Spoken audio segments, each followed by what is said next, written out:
তার জন্য চুরি করো, ডাকাতি করো, গালাগালি করো। এক কথায় তুই এখন এত খারাপ হয়ে গেছো, মরিয়া গেলে সবাই মনে মনে খুশি হবে। এই জীবনের কোনো মূল্য নাই রে বাবা। অথচ তোমার মধ্যে আমার আল্লাহ এই পরিমাণ শ্রেষ্ঠত্বের মেডিসিন দিয়ে রাখছেন। তুমি একটা যুবক, হুজুর হবা না, না না, তুমি যুবক, স্কুলে পড়ো, কলেজে পড়ো, ডাক্তার হও, ইঞ্জিনিয়ার হও, গবেষক হও, একজন লেখক হও, তোমার একার দ্বারাই পুরা ভোলা না, পুরা দুনিয়াটাও নিয়ন্ত্রণ সম্ভব।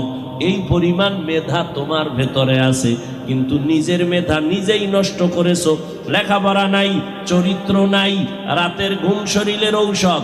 আরে আমি হাফিজুর রহমান সহ আলেম ওলামারা রাত্রে ঘুমাইতে পারি না, দুঃখ। রাতের ঘুম শরীরের ঔষধ। আমরা কেন পারি না? বয়ান কইরা ঘুমাইতে ঘুমাইতে ফজর